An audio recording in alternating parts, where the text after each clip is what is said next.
Welcome back नाजरीन। हम बात कर रहे थे कि रूरल एरियाज में जो मीडिया का इम्पैक्ट है अब ग्रेजुअली बढ़ता जा रहा है, तो is that a growth area which we can tap into?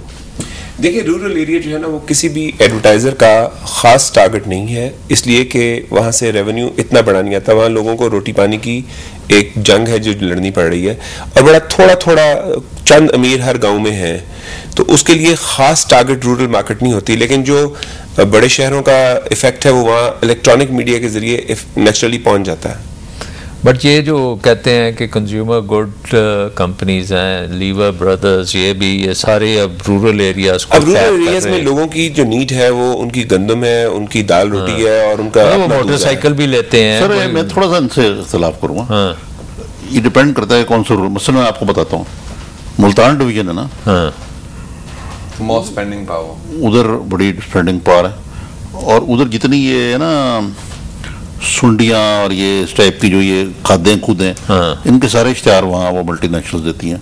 वहाँ का जो अखबार है, एक दो नेशनल पेपर जो हैं, दे benefit from this. Secondly rural areas में बड़ी प्रोस्पेरिटी भी आई है। ये कहना कि वो दाल गंदम है अब बिकॉज ऑफ ये जो रेमिटेंसेस भी वहाँ बड़ी आती हैं। दो चीज़ें हुई, दो तीन चीज़ें हुई हैं। एक तो मुशर्रफ साहब के दौर में, उसके बाद जरदारी साहब जब आए हैं, तो आपको याद होगा शाह साहब, आप फाइनेंस मिनिस्टर, तो आपके दफ्तर में आप मुझे इकोनॉमिस्ट का ही दिखा रहे थे कि दुनिया में फूड प्राइसेस कितनी ऊपर जा रही है। जब जरदारी साहब आए हैं तो फूड प्राइसेस अपने ऊपर पे थी, इन्होंने कीमत खरीद बढ़ा दी, गंदम की तकरीबन 1000 रुपए कर दी, 1050। आपको याद है ना? बिल्कुल। इससे रूरल एरियाज में जो पैसे आए उससे अब ये देखिए जो मोटरसाइकिल है, ये मुझे आपकी सिचुएशन नहीं पता, मोटरसाइकिलों की इतनी बूम आई कि मोटरसाइकिल मिलते नहीं थे। इसी तरह ये बाज़ गाड़ियां जो जिनके शॉप स्ट्रेंथन किए हुए हैं, वॉशिंग मशीन्स, सिर्फ एसी जो हैं माशाल्लाह, अगर लोड शेडिंग ना हो, अब लोड शेडिंग का जो फिनोमेना बड़ा इंटरेस्टिंग है, जो मैंने अभी पता किया रिसेंटली, कि जब आप बिजली पूरी देते हैं डिमांड भी बढ़ जाती है, तो there is a hunger. Absolutely, क्योंकि आपके मौसम ऐसा है, आपके लोग चाहते हैं कंफर्ट भी, तो मौसम है, फिर इसका मतलब है लोगों का पैसे हैं कि वो बिल पे कर सकते हैं, वो एसी खरीद सकते हैं, या चोरी करते हैं या पे करते हैं। One of the so that is another area which can produce this growth which one looks at. Certainly, sir. Certainly. Of course. तो आप फ्यूचर को क्या देखते हैं? Let's say over the next 10 years will the media, आपने कहा कि 2 साल तो कुछ नहीं होगा, उसके बाद ग्रोथ होगी? उसके बाद देखिए, मैं ये समझता हूँ कि अगर पाकिस्तान की इकोनॉमी कुछ बेहतर होने की तरफ गई, जो पिछले 4 पॉलिटिकल ईयर्स थे ये तो बड़े टर्मोइल में रहे हैं, और अगर नेक्स्ट इलेक्शन का रिजल्ट जो आएगा उससे डिपेंड करेगा कि रिजल्ट क्या आया, क्या कोई स्टेबल गवर्नमेंट बनी जिसको मीडिया ने और जुडिशरी ने काम करने दिया। अगर एक स्टेबल गवर्नमेंट बनी तो पाकिस्तान के अंदर आप देखें ऑलमोस्ट 20 करोड़ की आबादी हो गई है, और अर्बनाइजेशन बहुत आ रही है। रूरल एरियाज जिनको मैं लेता हूँ वहाँ तो कोई पोटेंशियल नहीं होता, वहाँ तो बहुत थोड़े लोग रह रहे होते हैं, लेकिन जिनका जिक्र निजामी साहब ने किया, ये सेमाई रूरल एरियाज हैं। ये सेंट्रल पंजाब जी, ये सेंट्रल पंजाब के वो शहर है जी, ये वो शहर है जहाँ पाकिस्तान में 1 मिलियन एंड अबव पॉपुलेशन के शहर जो हैं कम से कम 15 हैं जी, और वो एक किस्म के रूरल एरियाज में ही हैं कि छोटे छोटे शहर, हाफिजाबाद और गुजरांवाला, और आप यहाँ से ही शुरू कर लें तो छोटे छोटे। महमूद साहब ने एक बड़ी पता की बात कही है कि अगर नई हुकूमत आ गई कोई, अगर उसको मीडिया ने और अदलिया ने काम करने दिया ये बड़ी इंपॉर्टेंट बात है। ये नहीं तो मीडिया तो मतलब जो मर्जी आईना ही दिखाती है ना, काम करने मीडिया रोकती तो नहीं है किसी। अब देखें ना, जरदारी साहब थोड़ा सा जरा जरदारी साहब को जब हनीमून तो डेफिनेटली होता है ना, एक जब नई गवर्नमेंट आएगी उसका एक हनीमून पीरियड होगा, वो 100 दिन है या 1 साल है। The job is deliver, report, news. Don't put your own opinion into it. Opinion तो चलती है ना यार, विदाउट opinion तो न्यूज आजकल है ही कोई नहीं। तो फिर उधर ऊपर अब आप इनका अखबार पढ़ेंगे तो it will reflect his opinion, आप उनकी अखबार पढ़ेंगे it will reflect his opinion, आप तुम्हारी अखबार पढ़ोगे तो तुम्हारी opinion उसमें नजर आ रही होगी। Well, मेरे एडिटर की।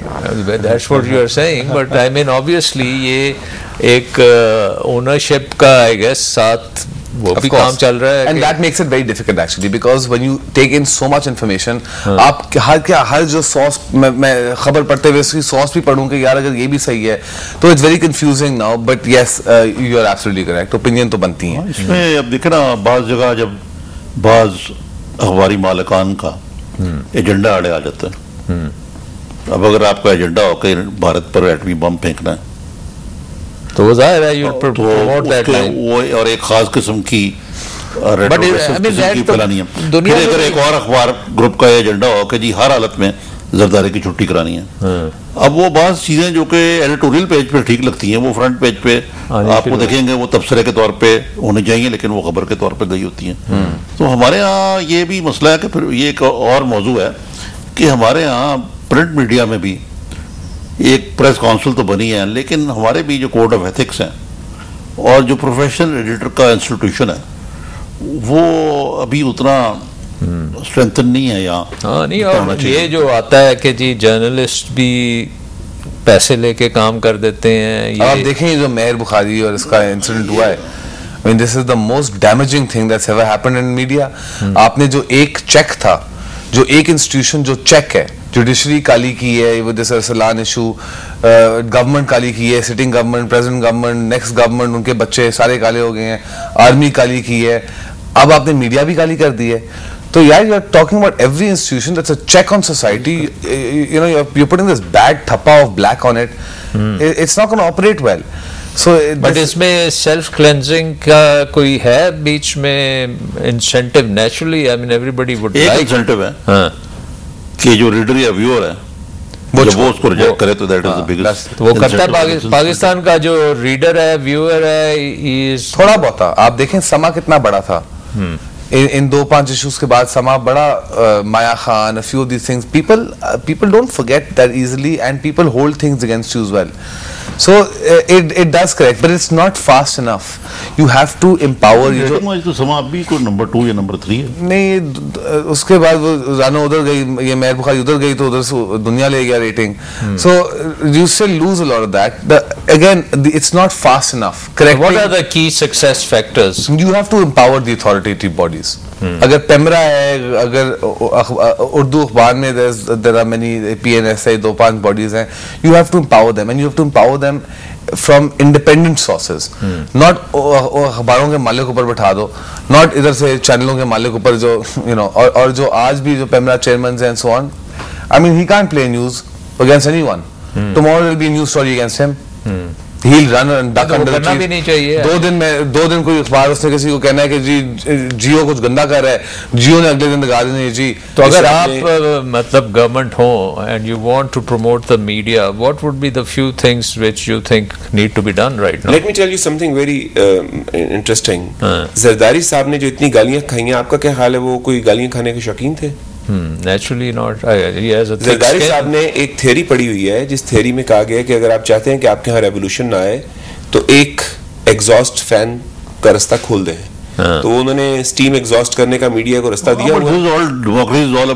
तो that's right, that's why ये कह रहे हैं ना अल तहरीर यहाँ नहीं हो सकता ना, because you have got these events जिसमें से आपने अगर आप ये इवेंट्स बंद कर देंगे, आप वहाँ लाके पैमरा बिठा देंगे, आप वहाँ लाके कोई और रेगुलेटरी बॉडी बिठा देंगे, तो ये इवेंट्स क्रिएट हो जाएंगे और फिर गवर्नमेंट ये आप जो ना दो चीजों को हम कंफ्यूज कर रहे हैं, पाबंदी और रेगुलेशन को।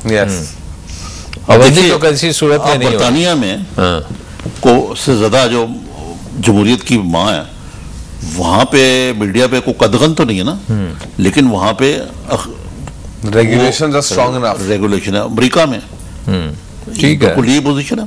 अब देखिए पॉलिसीज अपनी, मतलब फॉक्स न्यूज, मतलब येलो जर्नलिज्म, ये चीजों को तो आप क्रैक डाउन करते हैं। इंतहाई दाएं बाजू का नकीब है और उसकी रेटिंग सबसे ज्यादा है।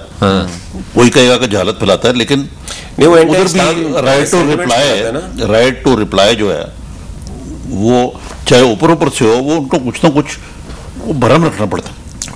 Right yes. So do you see के we are going to see this media becoming a more comprehensive, profitable growth industry over the next decade? I am optimistic। और ये जो हमारी लिटरेसी रेट अगर बढ़ता जाएगा तो बढ़ता है, इकोनॉमी जो है वो बढ़ती है। और जैसे मेरे ख्याल से यहाँ कहा गया कि ये प्रोग्राम की इंटरवल में कहा आपने क्या कि एक ऐसा दरिया है जो बेहतर है तो खुद ही क्लींजिंग होती रहती है। तो अगर एक 2-4 इलेक्शन हो जाएं तो खुद ही ये मामला जो है अपने you start producing leaders from within। ये वही पुरानी शक्लें फिर हम शायद ना देखें। चलें, let's take a short break and then we'll come to the conclusion. और basically we want to know कि अब क्या करना चाहिए for this industry to attract the investment we need, the technology we need, and serve the country. I mean, ये इतना important area है। और जो हमने शुरू में बात की थी कि एक मोनोलिथिक जो पाकिस्तान बनता जा रहा है, उसमें कुछ और ख्यालात भी जन्म ले सकते हैं या नहीं ले सकते। We'll take a short break.